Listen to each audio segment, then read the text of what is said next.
সাবেক লক্ষ্যেশ্বর ইউনিয়ন বিএনপির সভাপতি, দুইবার সভাপতি, একবার আহ্বায়ক, উপজেলা উপজেলা বিএনপির সহ সভাপতি। এই বারুলিয়ানগর আর লক্ষ্যেশ্বর যে ঢুকাই বেলা বলি রে সদুন 7 দিন হসি মহল আর লক্ষ্যেশ্বরবাসী আর চাই যে নগর যদি ঢুকিলে আর বেশি ক্ষতি হইব, জনগণের ক্ষতি হইব। বারুলিয়ানগর বিভিন্ন ধরনের মানুষ বারুলিয়ানগর বসবাস করে, যেন নাকি ফালাহাটা বুড়িফুর ইকার ডাহাইতব্য আছে।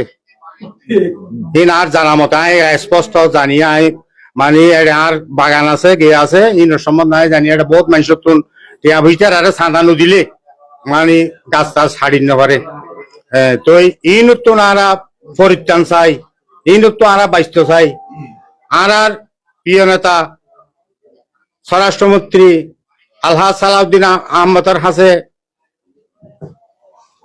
বিশেষ অনুরোধ এবং আবেদন করি, আর লক্ষ্যেশ্বরবাসীর শান্তি যদি চাইলে এই বারুলিয়ানগর আর লক্ষ্যেশ্বর মেজে ঢুকাইনো দিবেন অনর হাসে আকুল আবেদন করি।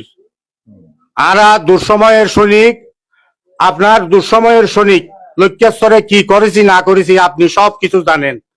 যদি আমাদেরকে অবমাননা করে একজন লোকের স্বার্থে যদি আপনি যদি বারুলিয়ানগর লক্ষ্যেশ্বরে ঢুকাই দেন তাহলে আমার লক্ষ্যেশ্বরবাসী কষ্ট পাবে। সেই আশা রেখে আমি আমার প্রিয় নেতার হাতে আকুল আবেদন করি আমার বক্তব্য আমি শেষ করলাম। লক্ষ্যেশ্বর ইউনিয়ন যেন অক্ষত থাকে। ভাষায় উপরোক্ত বক্তব্য রাখছিলেন চকরিয়া উপজেলার লক্ষ্যেশ্বর ইউনিয়ন বিএনপির সাবেক সভাপতি কামাল উদ্দিন মেম্বার।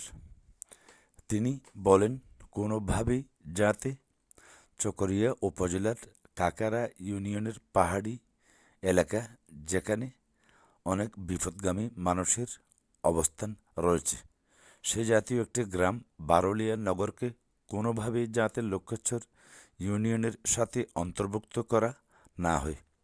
কামাল উদ্দিন আলোকিত চকরিয়াকে জানান, একটি স্বার্থান্বেষী মহল লক্ষ্যেশ্বর থেকেই তারা আগামী নির্বাচনকে সামনে রেখে বারুলিয়া নগরের কিছু সুযোগ সন্ধানী মানুষকে গ্রাম সহকারে লক্ষ্যেশ্বর ইউনিয়নের সাথে সংযুক্ত করার পায়তারা করে আসছে।